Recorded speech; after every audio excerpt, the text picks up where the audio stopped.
aspecte que cal destacar d'aquesta Bienal és el mestissatge cultural. El mestissatge cultural que es dona sempre al territori de parla catalana, aquest mestissatge que és una referent històrica del Mediterrani, doncs aquest referent es nota més que mai en aquesta Bienal. La Bienal sempre ha volgut ser un referent del batec del que està passant en el país.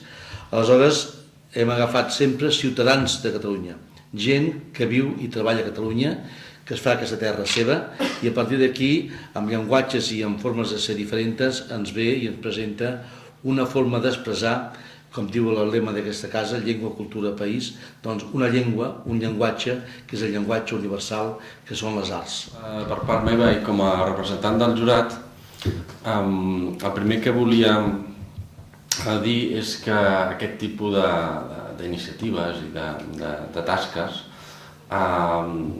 han de ser, i en aquest cas em sembla que es compleix, beneficioses, diguem-ne, per els tres agents principals, diguem-ne, del món de l'art. En primer lloc, pels artistes, després per al públic, i en tercer per als mediadors, que una mica ajuden a que aquest sistema funcioni. Els mediadors, és a dir, els museus, les institucions col·laboradores, les galeries i els crítics i les persones que treballen en l'ensenyament artístic. En aquest sentit, crec que puc dir que el jurat ha estat molt satisfet de com ha anat aquesta edició de la Bienal, i això vull remarcar-ho perquè, com bé deia ara el Josep Canals, una de les característiques de la decisió del jurat d'aquest any ha sigut ser molt restrictius en la selecció, i reduir-la només a 9 participants. No tant perquè no hi hagués altres artistes d'entre tots aquests aproximadament 300 que fossin interessants, que hi eren, sinó perquè crec que d'alguna manera ens hem d'adaptar a les noves maneres de treballar i de visibilitzar aquest treball artístic, en les quals l'aspecte d'un cert discurs i d'una certa coherència conceptual és molt important. I aquest discurs i aquesta coherència conceptual es perd en exposicions miscel·lànies, en exposicions massa heterogènies, amb massa participants. És millor marcar aquesta línia de rigor, encoratjar els artistes joves a que es presentin en següents edicions, perquè hi havia, com deia abans, artistes molt interessants, però això sí, els que han estat triats, els que ho estiguin perquè la seva proposta per a aquesta Bienal era la més coherent i la més consistent, i a més perquè puguin, que aquesta exposició realment pugui donar una idea prou correcta de la categoria i de la dimensió de les seves propostes. Per tant, a mi em sembla molt positiu aquest encaminament de la Bienal cap a aquesta apreciació cada cop més seriosa, més concentrada del treball artístic dels artistes joves. No és el primer any en què hi col·laborem, si no vaig errat, des de la 14a edició, per tant és la tercera convocatòria de la Bienal en la qual hi col·laborem. Nosaltres tenim 3 línies d'actuació, una que és la preservació del medi ambient, que potser és l'àmbit en el qual primàriament hem estat més coneguts, amb la cooperació social, però també amb l'art, la cultura i el pensament. I dins d'aquesta col·laboració amb el tema d'art, cultura i pensament, nosaltres tenim una línia prioritària per l'art mediterrani. L'art mediterrani entès amb el que és contemporàniament l'art mediterrani, que és el creador que viu i treballa als Països Catalans, tal com ha comentat el senyor Canals anteriorment. Sortim al carrer i trobem gent de diversos llocs, de diversos orígens, i en aquest sentit també s'expressen. Crec que el potencial més important que ens motiva a nosaltres de participar en aquesta Bienal és perquè és de creació, i de creació jove i de creació nova. I com el senyor indica, la creació és lliure, i no estem en una Bienal de pintura ni en una Bienal d'escultura, estem en una Bienal de creació, de qualsevol tipus d'expressió. I això per nosaltres és un potencial important. Com ha expressat abans el membre del jurat, aquest any hi ha la tendència que hi ha pintura, altres anys hi ha tendència en fotografia. El creador és això, creador, i crea allò que vol.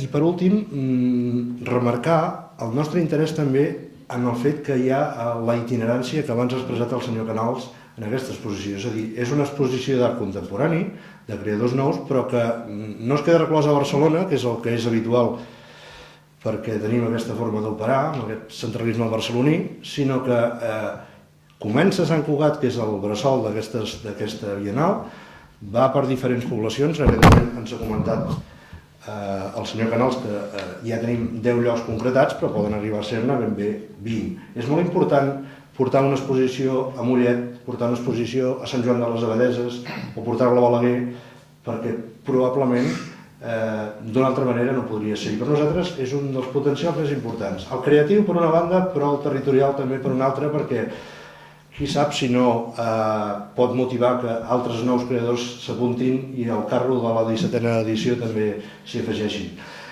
Vull agrair també tant la llavor de l'Ajuntament de Sant Cugat des de la primera edició en aquesta Bienal. Penseu que estem parlant d'una 16a edició i això vol dir que són bienals, estem parlant de 30 anys, oi? 31 anys, vull dir que no és una cosa que comenci. I per tant, això també li dona més importància en aquesta convocatòria. Agrair a tots els ajuntaments que també hi col·laboren i també remarcar l'empenta que sempre des del primer moment ens ha transmès el senyor Canals com a motor d'aquesta exposició. Gràcies a tots. Perquè Òmnium recolza la llengua, la cultura i el país, però normalment recolzem aquelles manifestacions artístiques que fan servir la llengua com a vehicle d'expressió. I en canvi, per nosaltres això és una certa limitació. És a dir, que no puguem, diguéssim, d'alguna manera, encara que sigui de manera modesta i molt, si volen, molt simbòlica, el fet de recolzar manifestacions molt importants de la cultura que a través, per exemple, de les arts plàstiques.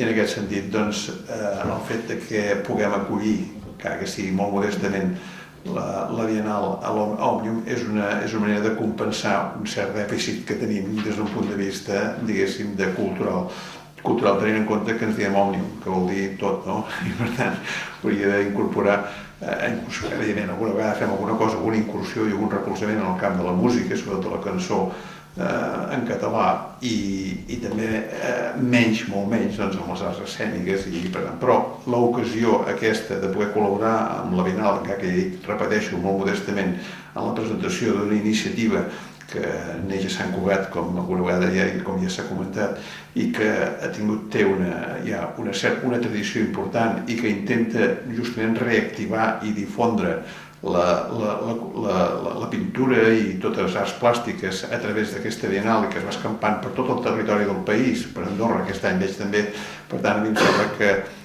només és per part meva és que sempre tindran aquesta casa a la seva disposició en la mesura que les nostres possibilitats i que vaja que estem molt contents de poder acollir aquesta Bienal aquí en aquesta presentació.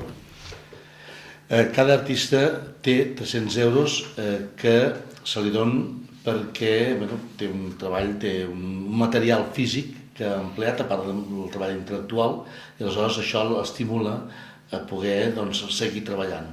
A part de que, bàsicament, la Bienal, una de les coses que està més satisfeta la direcció de la Bienal és aquest fet que estem remarcant. Estem fent país, però estem fent país descentralitzat.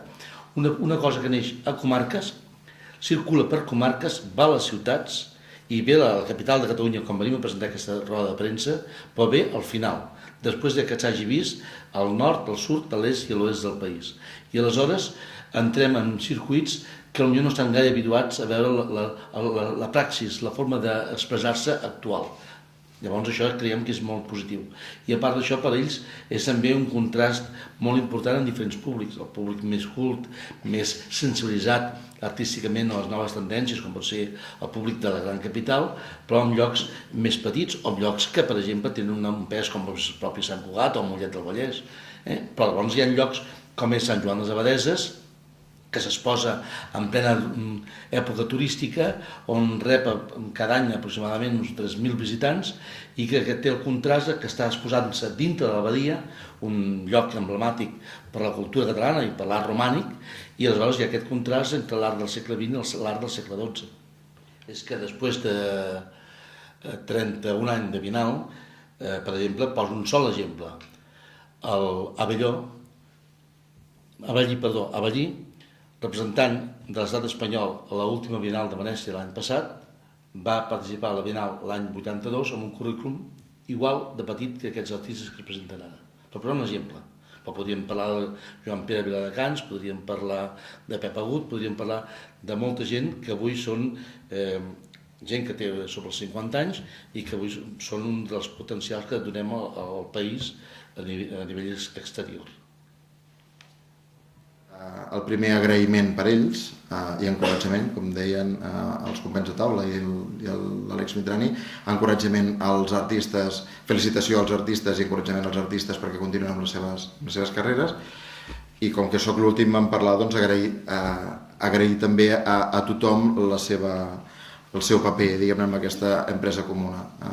En Josep Canals, per mèrit propi i acumulació, diguem-ne, d'experiència i d'entusiasme i d'empenta, a Òmnium, que ens acull i que ens ajuda a donar a conèixer aquest fet important arreu del país, a la CAM, que com deia ja és el tercer any, la tercera bienal que dona suport en aquesta aventura, a tot el jurat a través de l'Àlex Mitrani i a vosaltres per estar aquí. Per part del Museu de Sant Cugat i de l'Ajuntament, moltes gràcies a tots.